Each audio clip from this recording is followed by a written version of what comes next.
Hi, I am Miguel Paredes and I really like the evolutions, and out of all of them, Umbreon is my favorite.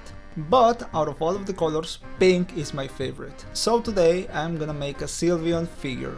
Of course, Sylveon seems like a fun and dynamic Pokemon, so my plan is to give her a fun and dynamic pose. Yeah, that seems good to me. Then I'll pinch, squeeze and massage a little ball of clay until I get the shape of the torso and the neck. Since it is a pretty dense piece, I'll put a wire at one end and leave it to dry overnight.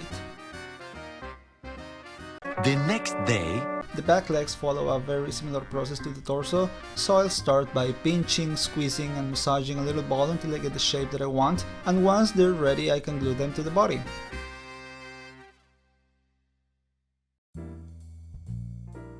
For the front legs the process is almost the same, but with less clay of course.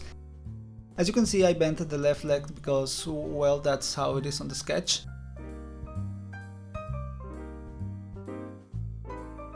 For the tail I'm just gonna make a little worm with the middle part wider than the ends, give it some curvature, put that little worm on it, and then I can glue it to the body with the help of a needle.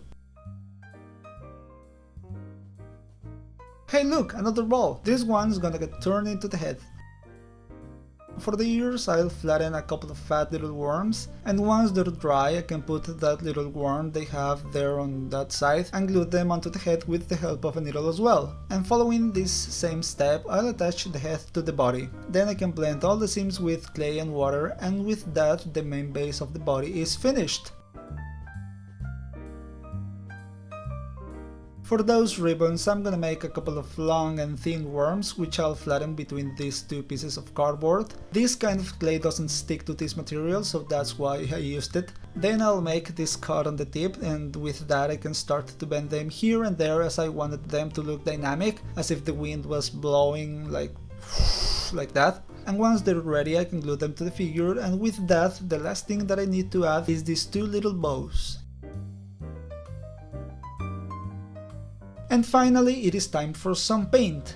I want the white parts of the figure to look whiter than the white of the clay, so I'll coat the whole figure with a couple of white coats. Then I can paint the pink parts with pink paint, a beautiful pink. I am very proud of how the pink parts turned out.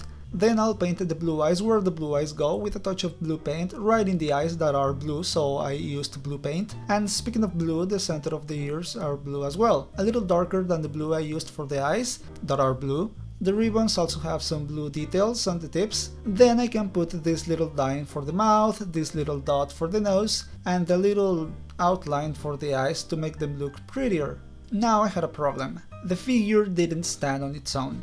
I tried to put it in different surfaces, but it just didn't want to stand, so I was forced by the gravity gods to make a base. I'm aiming for some sort of rocky terrain with grass on top, some flowers here and there, and a little pond in the middle, and it seemed to me that using polymer clay would be the best way to do this. Achieving a surface rich in textures is easier to do with that material. Now, with the bottom part of the base already made, I grabbed this piece of clay and started cutting it in this way in order to get these tiny pieces which I used as small rocks. I was able to do that because this particular piece was quite old. I've had it stored for a while and it had gotten kind of dry, not hard. Polymer clay only hardens with heat, but yeah, it was somewhat dry. Then I'll add some rocks around to form the borders of the pond, followed by a bigger rock in the middle, for which I used aluminum foil for its core to save some material. And now I'll use the classic technique of making circular movements with a pointy tool to make the texture of the grass. And in some parts I'll put more of this old clay to enrich the texture even more. And as a final touch, I'm gonna carve a hole in this part there to make a second mini pond, and with that it is time to bake it. 45 minutes later. With the base completely dry, I smoothed the bottom part with a piece of sandpaper, and now it is ready for some color. I'll start with the bottom part of the pond. My objective is to make it look like a bunch of pebbles of various shades of brown, some yellowish, some more reddish. So I'll put an ochre as a base tone, and on top of it I can start to paint these pebbles. Later I decided to enhance the textures of the rocks with a black wash, and then I enhanced these textures even more with a light grey dry brush. Then I can start painting the grass, which I applied mainly on the top of each rock, and with that I can enhance the grass texture with a yellowish green dry brush. At this point the base was looking decent, but I wanted to give it more life, more color, more pink. So I made a bunch of pink flowers and making one was easy, but one flower wasn't enough to get that power that I wanted for the base, so I made a lot of them. And yeah, as always, all the figures have to have some tedious step, and in this case it was these flowers, but in the end it was worth it. After I had a bunch of these, I glued them to the base with green clay and super glue.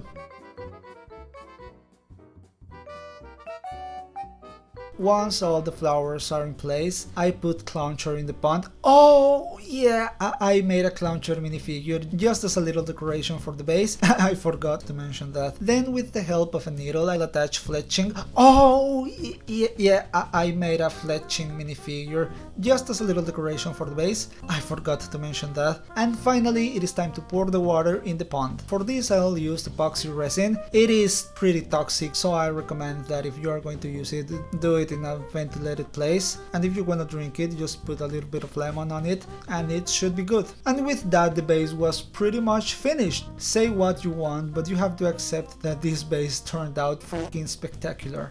Well, and once the resin had completely cured, I can attach Sylveon to the base with some wires and super glue, and then, as a last step, I'll attach the two Flabebes. Oh, yeah, I made a couple of Flabebes minifigures just as a little decoration for the base. I forgot to mention that. Okay, and that's it! As always, let me know in the comments what you think about this figure. Don't forget to like and subscribe and all that. And if you want to see more videos like this, check out my channel. I have other videos similar to this one that might interest you. Well, yeah, there is not a lot to say. Okay, bye!